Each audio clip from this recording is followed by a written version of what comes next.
Shalom, Om Swastiastu, Namo Buddhaya, dan salam kebajikan. Kami dari kelompok 1 ingin memaparkan materi tentang kasus pembunuhan yang menyimpang pada norma hukum. Yang kami hormati Bapak Khairul Fadil Mutar Lutfi M, Sarjana Formasi Magister Biomed, sebagai dosen pengampu mata kuliah antropologi. Kami dari kelompok 1 yang beranggotakan 6 orang, saya sendiri Nur Inayatul Aini selaku moderator, dan pemateri pertama yaitu Sakinah Sahira, pemateri kedua Khairun Nisa, pemateri ketiga Cahya Budiarti HS, pemateri keempat yaitu Rindiani, dan pemateri terakhir yaitu Reski Nurul Hijriah. Untuk mempersingkat waktu, kepada pemateri pertama, Sakinah Sahira, saya persilahkan. Baik, di sini saya akan menjelaskan tentang materi pertama, yaitu ada faktor penyebab terjadinya tindak kriminal pembunuhan. Satu, ada faktor psikologis, gangguan mental atau kejiwaan seperti psikopati, psikofornia, atau gangguan kontrol emosi dapat memicu seseorang melakukan tindakan pembunuhan. Dua, ada pengaruh lingkungan sosial atau lingkungan sosial yang penuh dengan kekerasan, baik di dalam keluarga maupun masyarakat, dapat membentuk pola perilaku agresif. Ada tiga, faktor ekonomi dan kemiskinan, kesengajaan sosial atau tekanan finansial yang berat dapat memicu seseorang melakukan tindak kriminal, termasuk pembunuhan baik karena frustasi ataupun sebagai bagian dari tindak kriminal seperti perampokan. 4. Kehilangan kendali diri atau emosi, kemarahan yang tidak terkendali, dendam, cemburu, atau rasa sakit hati yang mendalam seringkali menjadi faktor pemicu utama dalam kasus pembunuhan yang terjadi secara impulsif. 5. Penyalahgunaan narkoba dan alkohol, penggunaan zat-zat adiktif seperti narkoba dan alkohol dapat menurunkan kemampuan seseorang untuk berpikir rasional, memperburuk kontrol diri, dan meningkatkan kemungkinan tingkat kekerasan termasuk pembunuhan. 6. Ada tekanan sosial atau budaya. Norma atau nilai-nilai sosial yang keliru seperti budaya kekerasan, balas dendam, atau tekanan kelompok tertentu untuk melakukan tindakan kriminal bisa menjadi pemicu pembunuhan. Pengaruh. Materi B, ada norma hukum diterapkan dalam kasus pembunuhan. 1. Kitab Undang-Undang Hukum Pidana atau KUHP di Indonesia. Tindakan pembunuhan diatur dalam KUHP pasal yang terkait langsung dengan pembunuhan, antara lain yaitu pasal 338 pembunuhan biasa, di mana pelaku yang sengaja menghilangkan nyawa orang lain dapat dihukum pidana penjara maksimal 15 tahun penjara. Ada pasal 340 pembunuhan berencana yang dilakukan dengan perencanaan terlebih dahulu dapat diketahui pidana penjara seumur hidup atau hukuman mati. Ada pasal 351 ayat 3 penganiayaan yang menyebabkan kematian juga termasuk kategori pembunuhan yang dapat dikenai pidana penjara hingga 7 tahun. 2. Ada hukum pidana internasional.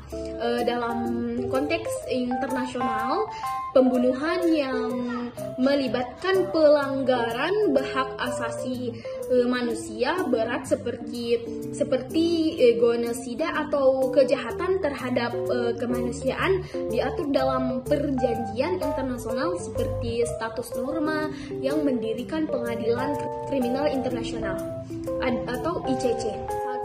Setiap orang berhak atas kehidupan, kebebasan, dan keselamatan diri. Pembunuhan jelas merupakan pelanggaran terhadap hak ini, sehingga hukum yang diterapkan di banyak negara juga berpedoman pada prinsip ini. Itulah tadi materi pertama dari saya kembalikan kepada moderator. Untuk pemateri kedua yaitu Khairun Nisa, saya persilahkan.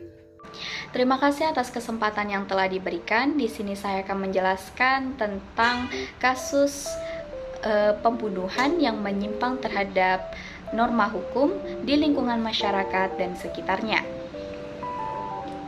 Yang pertama, terganggunya kestabilan sosial. Terganggunya kestabilan sosial sebagai dampak dari kriminalitas atau pudarnya nilai dan norma menggambarkan situasi di mana keseimbangan dan keteraturan dalam masyarakat menjadi kacau. Ini terjadi ketika aturan, norma, dan nilai yang mengatur perilaku individu dan kelompok tidak lagi berfungsi dengan baik. Terganggunya kestabilan sosial dapat menimbulkan efek domino, di mana semakin banyak masyarakat, banyak masalah muncul akibat ketidakteraturan. Masyarakat yang tidak stabil cenderung mengalami lebih banyak konflik, kerusuhan, dan ketidakpastian yang pada akhirnya merugikan semua orang. Yang kedua, dampak terhadap diri sendiri. Individu yang melakukan tindakan menyimpang akan mengalami pengucilan dari masyarakat baik secara hukum, agama, atau adat dan budaya. Yang ketiga, membawa nama buruk bagi lingkungan. Membawa nama buruk bagi lingkungan sebagai dampak kriminalitas berarti wilayah atau komunitas tersebut dianggap tidak aman, berbahaya, atau memiliki reputasi negatif di mata orang lain. Secara keseluruhan, dampak dari membawa nama buruk bagi lingkungan akibat kriminalitas bisa merugikan dalam jangka panjang, baik dari segi sosial, ekonomi, maupun keamanan masyarakat di sana. Yang keempat, yaitu mengacaukan nilai dan norma yang telah tentram. Mengacaukan nilai dan norma yang telah tentram dalam masyarakat berarti merusak aturan-aturan sosial, moral, dan etika yang selama ini berfungsi untuk menjaga keteraturan dan harmoni. Nilai dan norma tersebut telah terbentuk melalui proses panjang dan menjadi dasar dari perilaku yang diterima dan diharapkan di masyarakat. Secara keseluruhan, mengacaukan nilai dan norma yang telah tertanam berdampak pada hilangnya stabilitas, keteraturan, dan solidaritas sosial. Ini dapat menciptakan lingkungan yang kacau di mana masyarakat tidak lagi memiliki paduan yang jelas untuk berperilaku pada akhirnya merusak kesejahteraan dan koneksi sosial. Itulah beberapa dampak yang telah saya sampaikan. Saya kembalikan kepada moderator. Untuk pemateri ketiga, Cahya Budiati HS, saya persilahkan. Baik, terima kasih atas kesempatannya. Saya akan melanjutkan materi selanjutnya, yaitu peran keluarga dan masyarakat dalam mencegah tindak pidana pembunuhan. Pertama, peran keluarga sebagai pendidikan moral dan etika. Keluarga memiliki peran sentral dalam memberikan pendidikan moral, etika, dan nilai-nilai sosial sejak dini kepada anak. Kedua, pengawasan dan dukungan emosional. Kehadiran orang tua yang memberikan perhatian serta dukungan emosional secara berkelanjutan dapat mengurangi resiko perilaku agresif atau penyimpangan yang mengarah pada tindak pidana. 3. Mengatasi konflik dalam keluarga. Ketika konflik keluarga terjadi, seperti kekerasan dalam rumah tangga atau perselisihan berkepanjangan, keluarga perlu menyelesaikan konflik dengan cara damai dan bijak. Peran masyarakat sebagai pengawasan sosial atau social control. Masyarakat berfungsi sebagai kontrol sosial melalui norma-norma yang berlaku. Kedua, sebagai budaya kekeluargaan dan gotong royong. Dalam masyarakat, dengan nilai-nilai kekeluargaan yang kuat, seperti di banyak komunitas di Indonesia, perlu saling membantu dan gotong royong dapat menciptakan solidaritas sosial yang mengurangi resiko tindakan kriminal.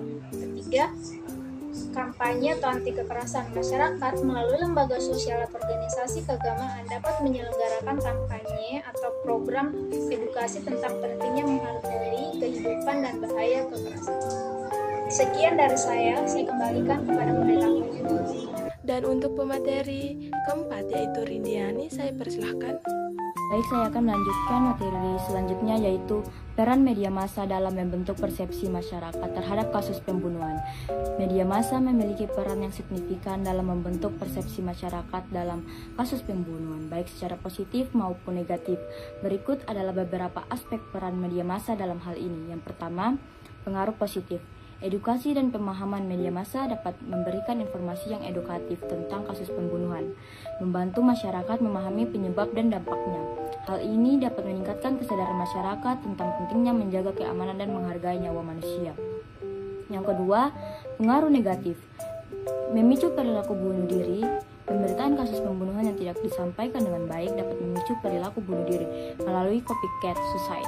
Media massa harus berhati-hati dalam menyampaikan berita tentang bunuh diri untuk menghindari efek negatif ini. Yang ketiga, pemberitaan yang berimbang. Media massa harus memberikan pemberitaan yang berimbang, mencakup sisi pelaku, korban, dan penegak hukum. Hal ini dapat membantu masyarakat memahami kompleksitas kasus dan menghindari stigma yang tidak adil. Yang keempat, mengembalikan kepercayaan masyarakat. Media massa dapat berperan dalam mengembalikan kepercayaan masyarakat terhadap lembaga penegak hukum dengan memberikan informasi yang akurat dan tidak menghakimi. Hal ini dapat meningkatkan opini publik yang baik terhadap penegak hukum. Yang kelima, mengawasi pelanggaran hukum. Media massa memiliki peran sebagai pengawas independen yang dapat membantu mengungkapkan pelanggaran hukum, termasuk kasus pembunuhan.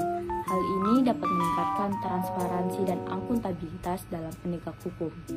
Dengan demikian, peran media massa dalam membentuk persepsi masyarakat dalam kasus pembunuhan sangat kompleks dan memerlukan ketelitian dalam menyampaikan informasi untuk menghindari dampak negatif dan meningkatkan kesadaran masyarakat tentang pentingnya menjaga keamanan dan menghargai nyawa manusia.